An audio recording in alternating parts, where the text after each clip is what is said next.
नमस्कार and welcome.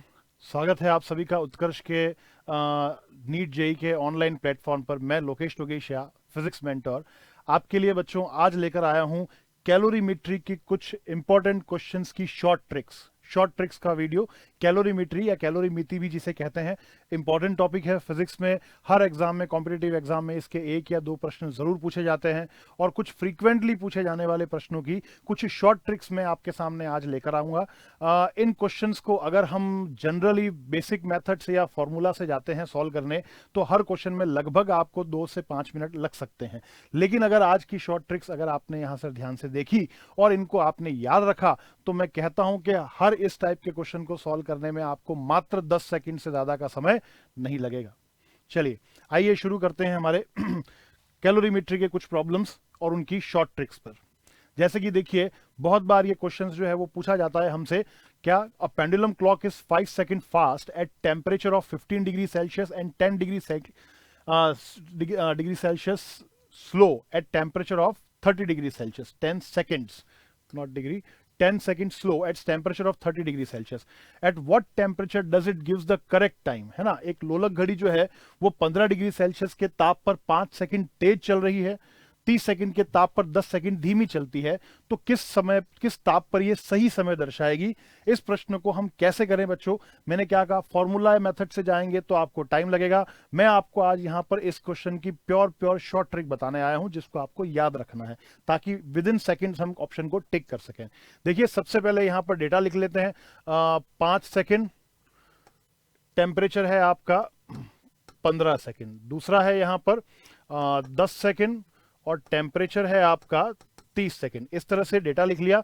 Time और temperature, time और टेम्परेचर, कुछ नहीं करना आपको, क्रॉस मल्टीप्लाई कर लो बच्चों। इनको क्रॉस मल्टीप्लाई करोगे तो देखिए क्या हो जाएगा। 10 को 15 से मल्टीप्लाई करेंगे तो 10 इंटू 15, और 30 को 5 से मल्टीप्लाई करेंगे तो ये हो जाएगा 30 इंटू 5। अपॉन में टोटल टेम्परेचर ले लीजिए। टोटल टेम्परेचर आपका कितना है, टोटल टाइम, सॉरी टेम्परेचर नहीं, टाइम, 10 प्लस 5 ये पुट करें। देखिए 10 इंटू 5 ये हो जाएगा आपका 150, 30 इंटू 5 ये भी हो जाएगा आपका 150, अपॉन में ये हो जाएगा आपका 15। अगर आप इसको सॉल्व करते हैं तो ये वैल्यू आपको मिलेगी 300 डिवाइड बाय 15, जिसका आंसर मेरे ख्याल से आपको मिल जाएगा 20 डिग्री सेल्सियस। ये आपका आंसर हो जाएगा बच्चों 20 degree Celsius. Option number B आप टिक कर सकते हैं।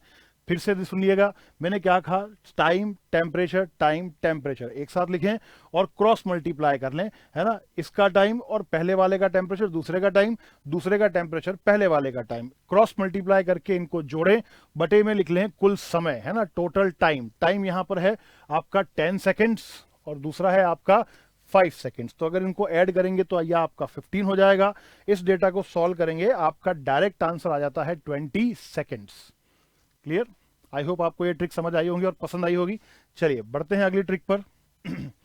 अगला प्रश्न देखिए, इस तरह का प्रश्न भी बहुत बार पूछा जाता है। क्या कह रहा है, coefficient of cubicle expansion of a solid is 0.00027 पर डिग्री सेल्सियस।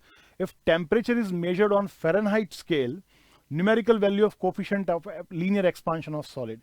किसी ठोस का घनाकार प्रसार गुणांक या आयतन प्रसार गुणांक भी कहा जाता है बच्चों इन्हें, वो है 0.00027 पर डिग्री सेंटीग्रेड। यदि तापमान को फ़ारेनहाइट पैमाने पर मापा जाए तो ठोस के रैखिक प्रसार गुणांक का संख्यात्मक मान क्या होगा। देखिए, इस क्वेश्चन को सॉल्व करने के लिए आपको एक मैजिकल नंबर याद रखना होगा बच्चों, जो कि होता है 5/27। मैं फिर कह रहा हूं, ये एक मैजिकल नंबर है जो आपको याद रखना होगा इस क्वेश्चन को सॉल्व करने के लिए। 5/27 मैजिकल नंबर है आपका, 5/27। अगर यह आपको याद रहेगा तो बस आपको यहां पर मल्टीप्लाई कर देना है। जो कोफिशिएंट एक्सपांशन की वैल्यू है वो है आपकी 0.00027।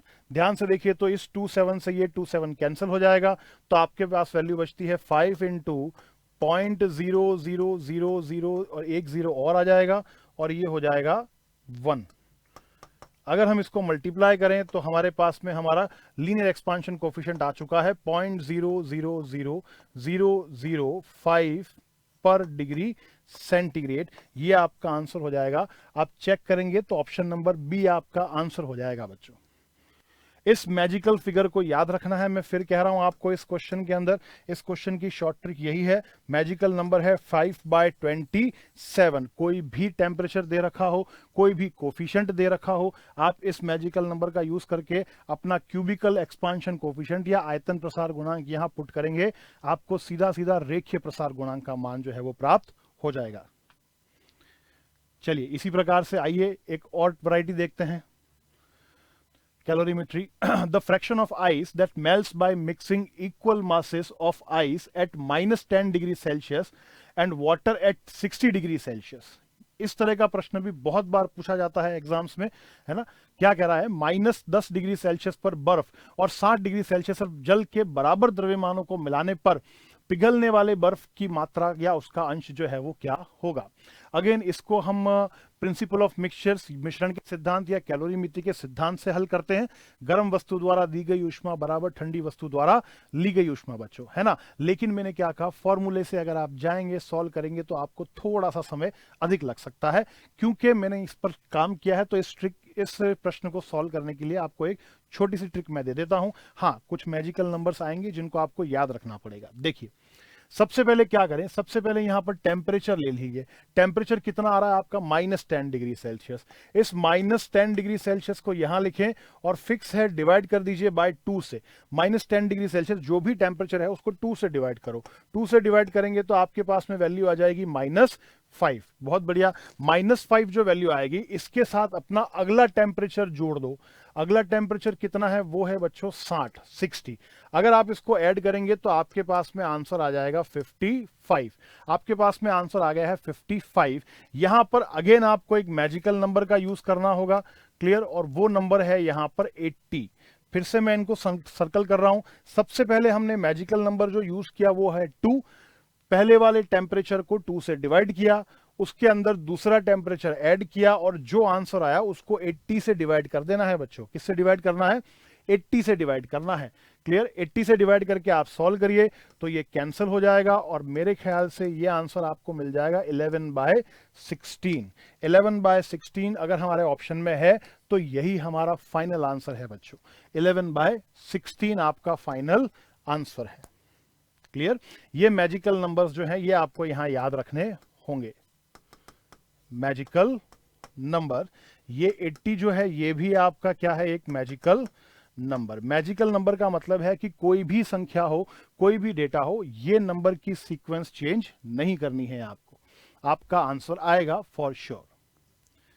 चलिए इसी प्रकार से बढ़ते हैं हमारे नेक्स्ट क्वेश्चन की कैटेगरी पर। रेशियो वाला सवाल, इस प्रकार के प्रश्न भी बहुत से पूछे जाते हैं। एग्जांपल देखिए, the ratio of length of 2 rods is 4:3 and ratio of there coefficient of cubicle expansion is 2:3। Length का रेशियो दे रखा है और उनके क्यूबिकल एक्सपांशन माने आयतन प्रसार गुणांक का रेशियो दे रखा है। Then the ratio of their linear expansions when they are heated through the same temperature. तो उनके लीनियर एक्सपांशंस का रेशियो क्या होगा बच्चों, ये आपसे पूछा गया है। बहुत ही इजी प्रश्न है, कुछ नहीं करना है, रेशियोज दे रखे हैं, लिख लीजिए। पहला रेशियो 4/3, दूसरा रेशियो 2/3, मल्टीप्लाई करना है और कुछ नहीं करना है। 4 × 2 आपका हो जाएगा 8 और 3 × 3 हो जाएगा 9। यही आपका इस प्रश्न का उत्तर होगा बच्चों, ये होगा 8:9। यही आपके इस प्रश्न का उत्तर हो जाएगा 8:9। अगेन जैसा कि मैंने क्या कहा, फॉर्मूला और कॉन्सेप्चुअल अप्रोच से भी इस क्वेश्चन को सॉल्व किया जा सकता है। लेकिन आज के हमारे वीडियो का उद्देश्य सिर्फ यही है कि क्या इन फेमस प्रॉब्लम्स को जल्दी से जल्दी शॉर्ट ट्रिक से सॉल्व किया जा सकता है क्या, जिससे हमारा बहुत ही इंपॉर्टेंट टाइम जो है एग्जाम के अंदर वो बच जाए। क्लियर। चलिए आई होप ट्रिक आपको अच्छी लगी होगी। बढ़ते हैं और अगले प्रश्न की ओर। अच्छा प्रश्न, ये भी अच्छा प्रश्न है। देखिए, a brass rod and a copper rod having same difference in length at all temperature, if the difference in their length is 10 centimeter at 0 degree Celsius, find the length of brass and copper rods। और उनके अल्फाज दे रखे हैं आपको, है ना, रेखीय प्रसार गुणांक। एक पीतल की छड़ और एक तांबे की छड़ की लंबाई सभी तापमानों पर समांतर रहती है। 0 डिग्री सेल्सियस पर उनकी लंबाई में अंतर 10 सेंटीमीटर है। तो पीतल और तांबे की छड़ों की लंबाई जो है वो ज्ञात करनी है आपको। अच्छा क्वेश्चन है, ध्यान से सुनिएगा क्या है। देखिए, सबसे पहले यहां पर हम ले लेते हैं, देखिए अल्फा की अगर बात करें तो ये भी 10 की पावर -6, ये भी 10 की पावर -6 है, इसको तो आप कैंसिल कर दीजिए, सेम है, इसका यहां पर कोई यूज नहीं है। सबसे पहले पहला नंबर लीजिए अल्फा का 19, ये आ गया 19। इस 19 को क्या करना है, इस 19 को इस लेंथ से मल्टीप्लाई कर दीजिए। इस 19 को नंबर को अगर हम इस लेंथ से मल्टीप्लाई करेंगे तो कितना आ गया 10। 10 में डिवाइड करना है किसका, अल्फा का जो डिफरेंस है उसका। ध्यान से देखिए, ब्रास का अल्फा जो है वो 19 है, कॉपर का अल्फा 17 है, तो इनका जो डिफरेंस है वो यहां पर रखना है बच्चों, और वो डिफरेंस है कितना 2। डिफरेंस कितना है 2। बस इसको सॉल्व करिए, कितना हो जाएगा 190 डिवाइड बाय 2। 190 को 2 से डिवाइड करेंगे, मेरे ख्याल से आपके पास में ये वैल्यू आएगी 95 सेंटीमीटर। ये आपके पास पहली रॉड की लेंथ जो है वो आ चुकी है। और किसकी आई है, किसका यूज किया हमने यहां पर अल्फा, ब्रास का, तो ये ब्रास लेंथ रॉड की लेंथ है। इसी तरह से दूसरा कोफिशिएंट लें, दूसरा कोफिशिएंट है हमारा 17। इस 17 को अगेन इस लेंथ से मल्टीप्लाई करें, लेंथ है आपकी कितनी, लंबाई है 10, और डिवाइड करना है इन दोनों कोफिशिएंट, लीनियर कोफिशिएंट्स के डिफरेंस से, है ना, रेखीय प्रसार गुणांकों के अंतर से, और ये अंतर फिर से हमें मिलेगा बच्चों कितना 2। आइए इसको सॉल्व करें, ये हो जाएगा आपका 170 डिवाइड बाय 2। 170 को 2 से डिवाइड करेंगे, मेरे ख्याल से ये लेंथ आपको मिल जाएगी 85 सेंटीमीटर। हमारा आंसर आ चुका है बच्चों 95 सेंटीमीटर और 85 सेंटीमीटर। आपका ऑप्शन हो जाएगा option number C, 85 centimetre and 95 centimetre. I hope ये ट्रिक भी आपको अच्छी लगी होगी और बहुत यूजफुल है, कई सारे क्वेश्चंस आपके इस ट्रिक से बन जाएंगे। चलिए बढ़ते हैं नेक्स्ट, इसी तरह से आगे। देखिए यहां पर ये क्या कह रहा है, 100 ग्राम H2O water at 20 degree Celsius को प्लस किया गया है 50 ग्राम H2O एट 80 डिग्री सेल्सियस पे। आपसे यहां पर पूछा जाता है temperature of mixture, temperature of mixture. ये कैलोरीमेट्री का बहुत फेमस प्रॉब्लम है, फाइनल टेम्परेचर ऑफ मिक्सचर। अगर हम ध्यान से देखें तो यहां पर क्या हो रहा है, इस क्वेश्चन के अंदर ओनली टेम्परेचर चेंज हो रहा है, ओनली चेंज इन टेम्परेचर, सिर्फ और सिर्फ टेम्परेचर चेंज हो रहा है बच्चों, फेस चेंज नहीं हो रहा है। ध्यान रखिएगा, दो वैरायटी में हमारे पास में ये क्वेश्चन पूछा जाता है, एक सिर्फ टेम्परेचर चेंज के वजह से, और दूसरा temperature change plus face change में।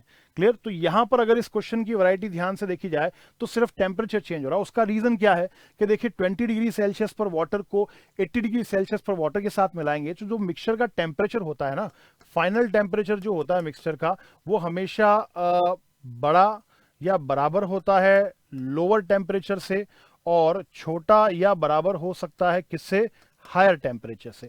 इन दोनों में से लोअर टेम्परेचर किसका है पहले तो ये जान लीजिए। तो लोअर टेम्परेचर है सर 20 डिग्री सेल्सियस, और हायर टेम्परेचर कितना है, तो वो है 80 डिग्री सेल्सियस। मतलब जो भी मिक्सचर का टेम्परेचर होगा वो 20 और 80 के बीच में ही लाई करेगा, उससे आगे जा नहीं सकता। तो 20 और 80 के बीच में वाटर की फेस तो चेंज होगी नहीं, क्योंकि वाटर की अवस्था परिवर्तन जो है वो 0 डिग्री सेल्सियस या 100 डिग्री सेल्सियस पर होती है बच्चों। इसलिए यहां पर सिर्फ टेम्परेचर चेंज हो रहा है। और अगर हमें ये क्वेश्चन पढ़ के समझ में आ जाता है कि यहां पर सिर्फ ताप में परिवर्तन हो रहा है, टेम्परेचर चेंज हो रहा है, कोई फेस चेंज नहीं हो रही है, अवस्था परिवर्तन नहीं हो रही है, तो अब हमारे यहां पर एक शॉर्ट ट्रिक लग जाएगी और वो बहुत जल्दी हमारे पास में आंसर लेकर आएगी। देखिए किस तरह से। सबसे पहले क्या करना है, ये मास ये टेम्परेचर, इसको मल्टीप्लाई करें, कितना हो जाएगा 100 इंटू 20, प्लस ऐड करना है ये मास और ये टेम्परेचर, तो ये हो जाएगा 50 इंटू 80, अपॉन में टोटल मास ले लीजिए जो कि हो जाएगा आपका 100 प्लस 50। क्लियर? अब इसको सॉल्व कर लेते हैं, कितना हो जाएगा, देखिए ये हो जाएगा आपके पास कुछ 2000 प्लस 4000 डिवाइड बाय 150। अगर आप इसको सॉल्व करते हैं, टोटल टेम्परेचर लिया है बच्चों यहां पर, ये हो जाएगा आपके पास में 6000 डिवाइड बाय 150, ये कैंसल आउट हो जाएगा, और 15 से 600 को आप सॉल्व करेंगे, आपके पास में ये कॉमन टेम्परेचर आ जाएगा 40 डिग्री सेल्सियस। ये आपका फाइनल आंसर हो जाएगा। क्या किया मैंने, फिर से देखिए, कुछ नहीं, सिंपल, ये मास ये टेम्परेचर, ये मास ये टेम्परेचर, दोनों को मल्टीप्लाई करके ऐड किया, अपॉन में किया टोटल मास, है ना। इस ट्रिक को आप इस तरह से याद रख सकते हैं, m1t1 plus m2, T2 upon m1 plus m2। बस यहां पर अपनी वैल्यूज पुट करके सॉल्व करेंगे, आपको डायरेक्ट आंसर मिल जाएगा बच्चों। क्लियर है? चलिए, बहुत बढ़िया, बहुत इजी। बढ़ते हैं हमारे नेक्स्ट क्वेश्चन की तरफ। ये कुछ वैल्यूज होती हैं जो हमें याद रखनी होती है, ये मिक्सचर वाले सवालों को करने के लिए। जो फाइनल टेम्परेचर ऑफ मिक्सचर वाला क्वेश्चन होता है उसको करने के लिए एस और एल की वैल्यूज हमें याद रखनी होती है। एस जो होता है वो वाटर की स्पेसिफिक हीट कहलाता है, जल की विशिष्ट ऊष्मा जिसका मान 1 कैलोरी प्रति ग्राम डिग्री सेल्सियस होता है। आइस की स्पेसिफिक हीट या विशिष्ट ऊष्मा जो होती है वो 0.5 होती है। स्टीम की या वाष्प की विशिष्ट ऊष्मा बच्चों 0.47 कैलोरी प्रति ग्राम डिग्री सेल्सियस होती है। इसको भी लगभग कैलकुलेशन पर्पस से हम 0.5 ही यूज करते हैं। और इसी तरह से latent heat, latent heat in सारी हीट्स का यूज कहां आता है? जब क्या हो रहा हो, टेम्परेचर चेंज हो रहा हो। क्या हो रहा हो? टेम्परेचर चेंज की कैलकुलेशन करने में। और वहां पर हीट की कैलकुलेशन करने का जो फॉर्मूला होता है हमारा, वो होता है बच्चों SM delta T। I hope पता होगा आपको। टेम्परेचर जब चेंज हो रहा हो उसको हीट देने से या हीट लेने से किसी बॉडी को, तो उस हीट की कैलकुलेशन SM डेल्टा T से होती है, जहां इस S को हम कहते हैं विशिष्ट ऊष्मा। उसका मान यहां से रखा जाता है। और इन हीट्स को हम कहते हैं लेटेंट हीट, लेटेंट हीट या गुप्त ऊष्मा। ये होती है आपके बर्फ की लेटेंट हीट ऑफ फ्यूजन या गलन की गुप्त ऊष्मा, है ना। इसका यूज कब आता है? जब आइस से वाटर या वाटर से आइस बन रहा हो। और इसको हम कहते हैं लेटेंट हीट ऑफ वेपराइजेशन, है ना। लेटेंट हीट ऑफ वेपराइजेशन या वाष्पन की गुप्त ऊष्मा। इसका यूज कब आता है? जब वाटर से स्टीम या स्टीम से वाटर फेस चेंज हो रहा हो। इनका मान 80 कैलोरी प्रति ग्राम और 540 प्रति ग्राम होता है। यहां पर दी गई ऊष्मा, अवस्था परिवर्तन के लिए दी गई ऊष्मा या फेस चेंज करने के लिए दी गई हीट की कैलकुलेशन बच्चों ये होती है M × L वाले फॉर्मूले से। आई होप आप जानते होंगे। क्लियर? तो ये कुछ बेसिक्स हैं जो हमें पता होने चाहिए क्योंकि इनका यूज आएगा आगे। चलिए बढ़ते हैं। देखिए यहां पर, अब यहां पर जो है देखिए फेज, टेम्परेचर के साथ साथ फेज भी चेंज होता है। क्वेश्चन पढ़ के अपने को समझ में आता है क्या कह रहा है। इफ 10 ग्राम ऑफ आइस, अलग से लिख लेते हैं, 10 gram of ice at 0 degree Celsius, उसको मिक्स किया गया है किसके साथ? 10 grams of H2O at 80 degree Celsius. चलिए, टेम्परेचर बताना है आपको मिक्सचर का। तो इस क्वेश्चन को सॉल्व करने का देखिए एक तरीका है, इन दोनों को आप एक कॉमन टेम्परेचर पर लेकर आए, है ना। कॉमन टेम्परेचर पर लेकर कैसे आए? याद रखिएगा, आइस के लिए अगर यहां 0 डिग्री सेल्सियस दे रखा है तो Q की वैल्यू आप फाइंड करेंगे किससे? Q की वैल्यू आप फाइंड करेंगे सिर्फ M × L से। आइस को गर्म करने के लिए जो हीट की रिक्वायरमेंट है वो ml से लिखें। अगर यहाँ टेम्परेचर आइस का नेगेटिव होगा बच्चों, माइनस में दे रखा होगा, तो फिर वहां अगर ये टेम्परेचर नेगेटिव दे रखा हो आपको, तो यहां पर आप Q के लिए रिलेशन यूज करें ml + SM डेल्टा T। ध्यान रखिएगा, ml + SM डेल्टा T। और अगर ये टेम्परेचर 0 डिग्री से ऊपर दे रखा होगा तो वो ऑलरेडी बर्फ ही होगा, तो उसके लिए हम Q की वैल्यू रखेंगे यहाँ SM डेल्टा T। ध्यान रखिएगा, जैसे अभी 0 डिग्री है तो यहां पर काम सिर्फ Q × ml का आएगा। यहां पर देखें आप, तो यहां पर देखिए जैसे ये टेम्परेचर 0 से बड़ा है तो इसकी हीट कैलकुलेशन के लिए हमें फॉर्मूला यूज करना है SM डेल्टा T। चलिए इस फॉर्मूले को पुट करके इसकी हीट कैलकुलेट करें कि आइस को वाटर में कन्वर्ट होने के लिए कितनी हीट चाहिए, तो वो आपको यहां से मिल जाती है। देखिए M की वैल्यू 10 × L हो जाएगा 80, ये वैल्यू आ जाएगी आपके पास 800 कैलोरीज। और यहां से Q2 की वैल्यू आपके पास में हो जाएगी, S की वैल्यू हो जाएगी 1 × 10 × 80, तो ये वैल्यू भी आ जाती है 800 कैलोरीज। इसका मतलब ये है कि 10 ग्राम आइस को 10 ग्राम जल 0 डिग्री सेल्सियस में कन्वर्ट होने के लिए इतनी हीट चाहिए बच्चों, 800 कैलोरीज या 800 कैलोरीज, है ना।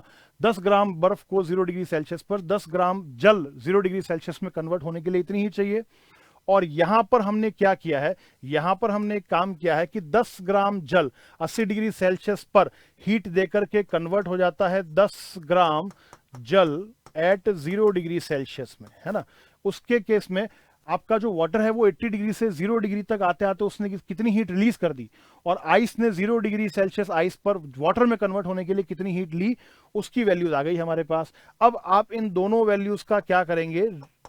डिफरेंस निकालें, और डिफरेंस हमेशा निकालते हैं Q2 माइनस Q1 से, है ना। हॉट बॉडी की हीट माइनस कोल्ड बॉडी की हीट, हॉट बॉडी की हीट माइनस कोल्ड बॉडी की हीट, हॉट बॉडी की हीट और कोल्ड बॉडी की हीट, अगर आपके पास ये वैल्यू जीरो आ गई बच्चों, इसका मतलब क्या है कि हॉट बॉडी की सारी हीट जो है वो सिर्फ और सिर्फ आइस को मेल्ट करने में चली गई, और सारी की सारी आइस मेल्ट होकर जीरो पर आ गई, और हॉट बॉडी अपनी 80 से सारी की सारी हीट देकर के जीरो पर आ गई।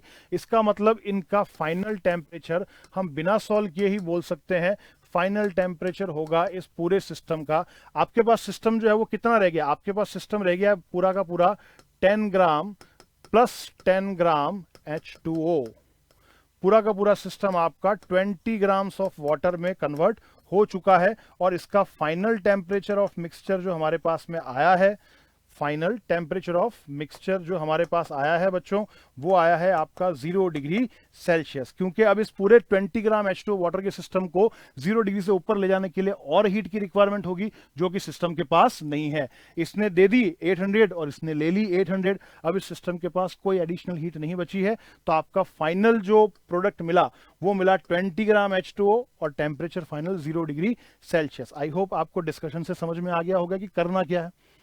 एक क्वेश्चन और ले लेते हैं, चलिए देखिए।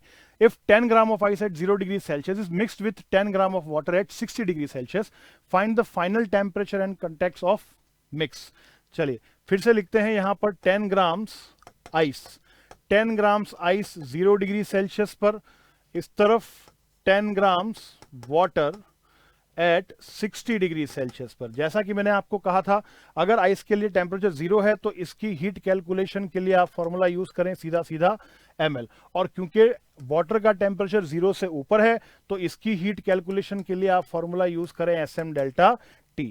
चलिए तो इस आइस को कितनी हीट की रिक्वायरमेंट है वो हमारे पास में आ जाएगी बच्चों, फिर से 10 इंटू 80 विच इज 800 कैलोरीज, और वाटर ने 0 डिग्री सेल्सियस तक आते आते कितनी हीट दी वो हमें मिल जाएगी यहां से 1 इंटू 10 इंटू 60, जो कि हो जाएगा 600 calories. Clear, I hope values आप पुट कर सकते हैं। अब दोबारा से हम यहां पर क्या देखें, हीट का डिफरेंस, हीट का डिफरेंस फिर से Q2 माइनस Q1, जो कि मेरे ख्याल से इस बार आपको मिल जाएगा -200। -200 का मतलब है कि वाटर 60 से 0 तक आते आते 600 कैलोरी हीट ने हीट दे दी। वो आइस जो है वो 0 डिग्री पर आइस पर ही वाटर में मेल्ट होने के लिए उसने वो 600 कैलोरी हीट ले ली, लेकिन कंप्लीटली मेल्ट होने के लिए अभी भी उसको 200 कैलोरी की हीट रिक्वायर्ड है। -200 आने का मतलब सारा का सारा सिस्टम वाटर में 0 डिग्री पर कन्वर्ट होने के लिए अभी 200 कैलोरी हीट की रिक्वायरमेंट और रखता है। बट अब ये इसके पास है नहीं, तो ये सिस्टम 0 डिग्री से ऊपर जाएगा नहीं। और साथ ही साथ हम ये कहेंगे कि अभी आइस पूरा मेल्ट नहीं हुआ है। तो यहां पर अगर फाइनल टेम्परेचर की बात की जाए, अगर आपके पास ये डिफरेंस नेगेटिव आ गया तो हमेशा ध्यान रखिएगा जो फाइनल टेम्परेचर है, अगर इस डेल्टा क्यू की वैल्यू नेगेटिव आ गई तो फाइनल टेम्परेचर यहां पर 0 डिग्री सेल्सियस ही होगा बच्चों, क्योंकि ये 0 पर आ गया, ये अभी भी 0 पर ही है, ये ऊपर जाएगा ही नहीं सिस्टम, तो फाइनल टेम्परेचर 0 डिग्री। एक चीज और पूछ सकता है यहां से, अमाउंट ऑफ आइस मेल्ट, यहां पर कितनी आइस मेल्ट हुई है तो उसको आप कैलकुलेट करें Q is equal to ml से। कितनी हीट ली है आइस ने, तो आइस ने हीट ली है 600। आइस को हीट चाहिए थी पूरी 800, बट आइस ने हीट ली है अभी ओनली 600। तो यहाँ Q की वैल्यू अगर हम 600 पुट करें m, और क्योंकि हम जानते हैं L की वैल्यू 80 होती है, तो यहां से अमाउंट ऑफ आइस मेल्ट की इक्वेशन आ जाएगी आपके पास, मेरे ख्याल से ये वैल्यू आ जाएगी 7.5 ग्राम्स। ये आपका अमाउंट ऑफ आइस मेल्ट हो जाएगा, ठीक है। पिघलने वाले बर्फ की मात्रा हमारे पास में आ जाएगी बच्चों 7.5 ग्राम्स, फाइनल टेम्परेचर हो जाएगा 0 डिग्री सेल्सियस। तो बहुत ही बेसिक लॉजिकल क्वेश्चंस होते हैं जिनको आप बहुत ही जल्दी सेकंड्स में सॉल्व कर सकते हैं, ठीक है। इनको एक्सप्लेन करने में मुझे टाइम लगा, लेकिन आई एम श्योर अगर आप प्रैक्टिस करेंगे तो आपको सॉल्व करने में इनको टाइम नहीं लगेगा बच्चों, ठीक है। आशा करता हूं ये ट्रिक्स, ये क्वेश्चंस आपको पसंद आए होंगे, ठीक है। चलिए इसी के साथ इस दिवाली उत्कर्ष के साथ कीजिए अपने सपनों को साकार।